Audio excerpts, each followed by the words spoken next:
Hello everybody, it's Thursday night and we're in Now You're Cooking, so it's time for a demo. Tonight we're gonna make chorizo. No, we're gonna make corn. No, we're making shrimp with corn and chorizo. I can never remember which is the most important because they're all important. And I'm gonna actually jump right in because I wanna get my chorizo browning and then I'll tell you about what's coming up. But I have 4 ounces of chorizo and I have a tablespoon, actually a little bit more, in a pan that I've already heated up, a tablespoon of olive oil, and this is our lovely Ariston olive oil. And I'm just gonna put my chorizo right in there.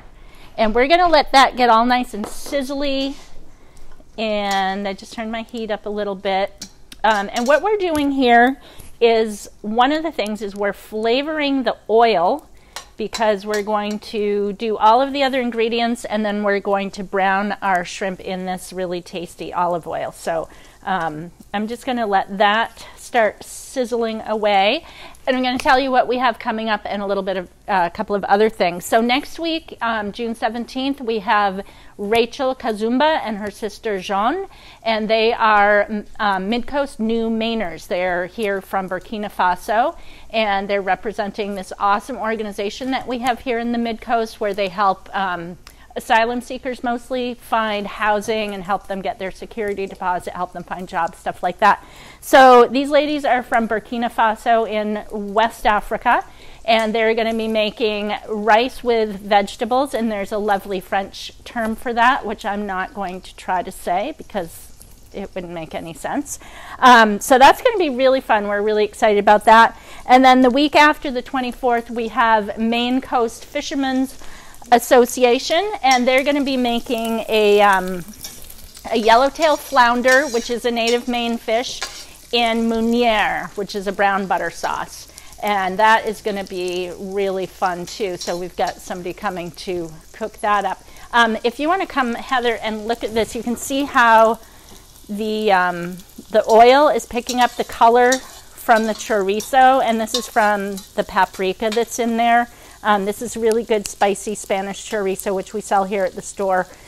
We also have a mild chorizo, so if you don't like the spice, go with the mild, but this isn't super spicy, so you could add some chipotle or something. If you do not eat meat, go ahead and make the recipe, leave out the chorizo, but add in some smoky paprika because you want that smoky flavor.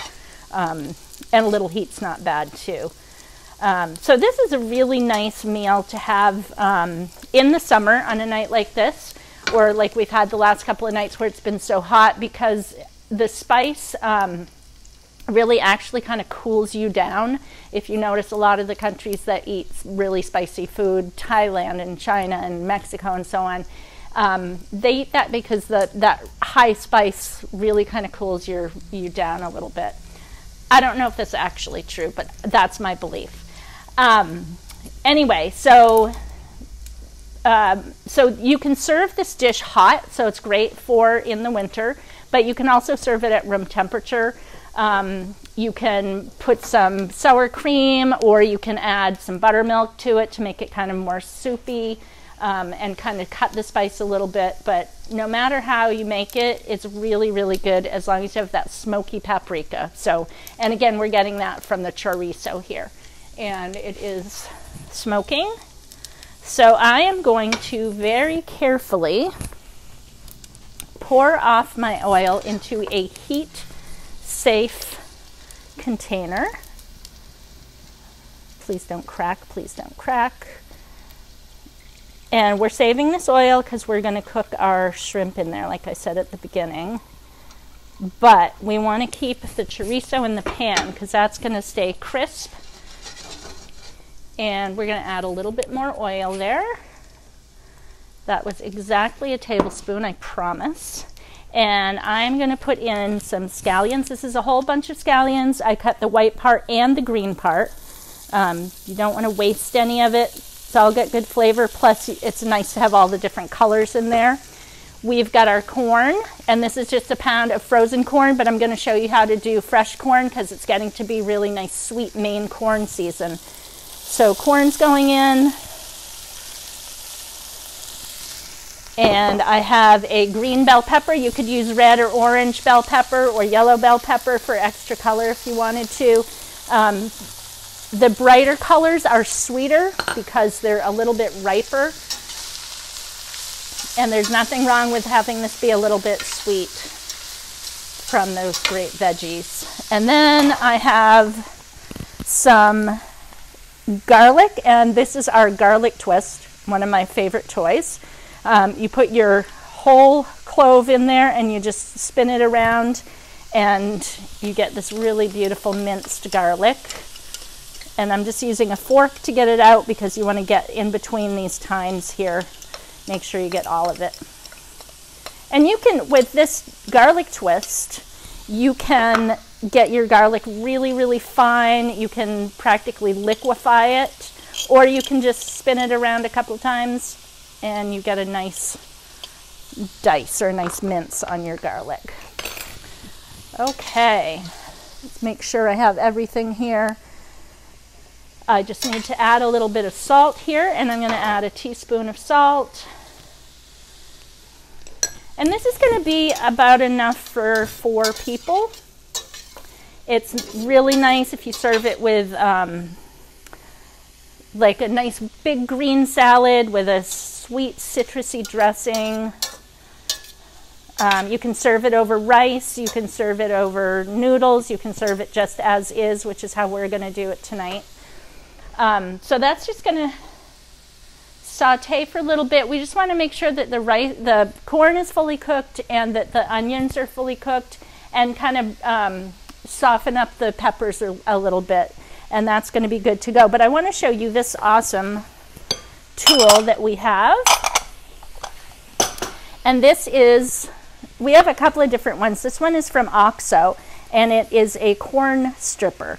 So this is just fresh corn. We just bought this corn on the cob down at the store. Again, it's not as good as fresh Maine corn when that comes out, but it's got a sharp serrated edge here, and it's just going to cut right along the cob. And you can see it just comes off so beautifully.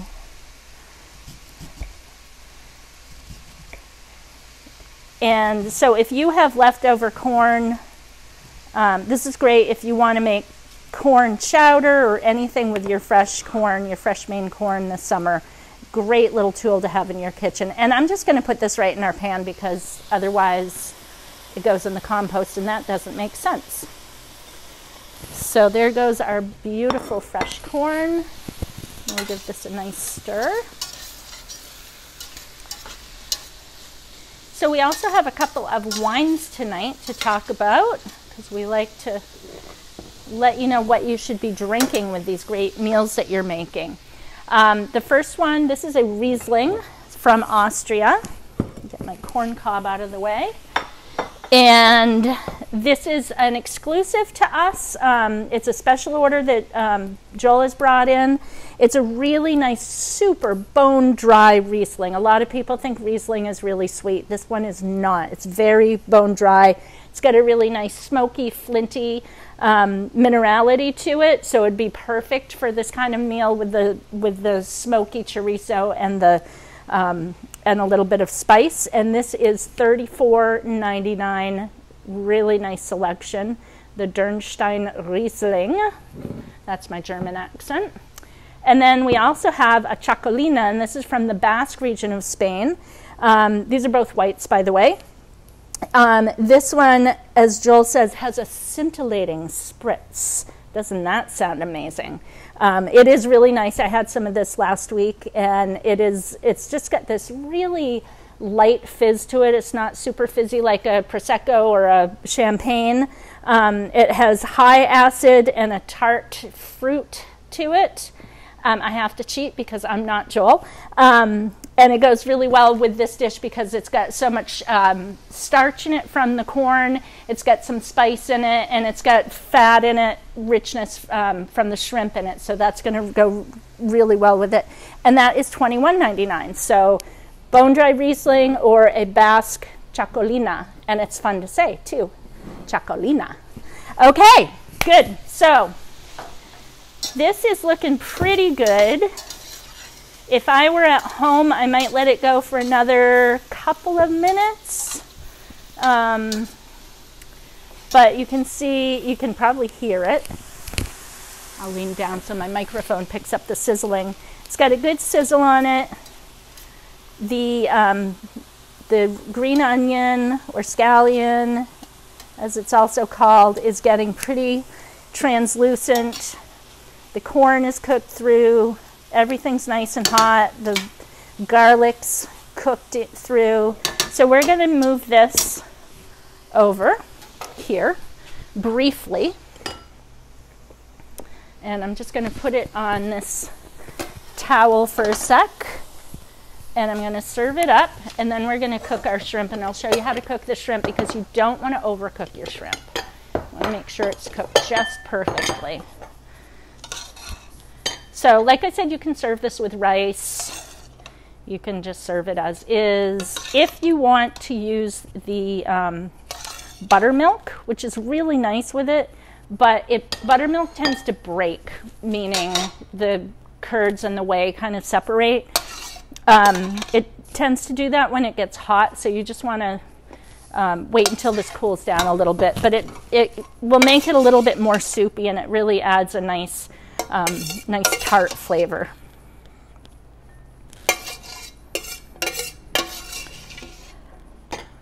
Okay. So like I said, feeds 4, along with a little salad, some side dishes, maybe a little dessert. You can make like a homemade granita, or some kind of little sorbet or something would be great in here. So here's my nice oil from the chorizo that we did earlier. You can see the color and flavor and all there. So I'm pouring that back in, and I'm just going to let it get a little hot. And it doesn't matter if there's still some veggie in there. It's not going to hurt it. You can see it's starting to sizzle a little bit. So this is shrimp. I just bought it down at the grocery store. It comes with what they call deveined. So they've taken out the vein, as they call it, in the middle. And all you do is defrost it, and then you can just peel the shrimp, peel off the shell, excuse me, and just squeeze it at the tail, and it just comes right off beautifully. And we're just going to poke these right in here.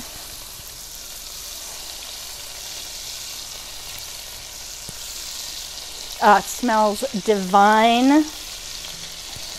If you don't like shrimp, you could do this with tofu. You could do it with, any number of different things. You can do it with scallops. Just want to be careful about cooking your scallops. Again, they cook so quickly. You just want to be pretty careful.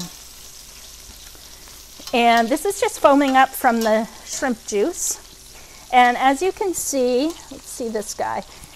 You can see how it's turning pink here and around the edges where it's getting some heat. And on the other side, it's got a nice color to it. And you can see how it's kind of tightening up here. So that's cooking away. So it's really very quick to cook your shrimp. And you don't want to overcook it. You don't want to eat it raw, of course, but you don't want to overcook it either. It gets pretty chewy and rubbery. So we're just going to flip these guys all over if we can. And you can see how they're kind of tightening up. Their little spiral is getting pretty tight. And I just have this on, I'm going to put it on like a medium-low. If I used tongs, this would be done by now, but I like a challenge. Come on. And those are so quick to cook that we are ready already for the next step, the next and final step, which is turn a little bit more heat. So those are pretty well cooked right now, and the last thing we're going to do is I have 2 tablespoons of butter, not ounces, 2 tablespoons of butter, and I'm just going to put this in here. It's room temperature. I'm just going to plop that in there, and I'm just going to stir it in And this is just going to kind of thicken the sauce a little bit. I'm not going to overcook it. I don't want to heat it too much. In fact, I'm going to turn my heat right off. But that butter just kind of becomes creamy, mixes in with the juices and the oil that are in there already. And it's that quick, folks. It's 20 past 5, and we're already ready to serve our dinner here. So I'm just going to serve these out.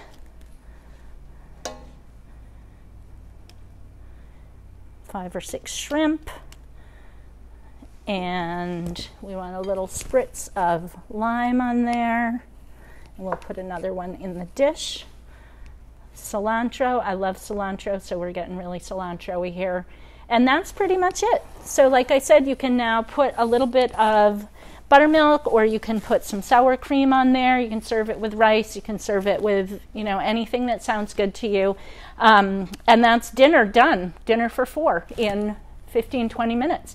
I just want to remind you, next week again, we're going to have Rachel and Jean from Burkina Faso making the rice with vegetables, and then we're going to have the Maine Coast Fishermen's Association, and they're going to be doing the flounder, and that's going to be awesome. And then lots of fun stuff coming up for the rest of the summer, so stay tuned, and we'll see you next week.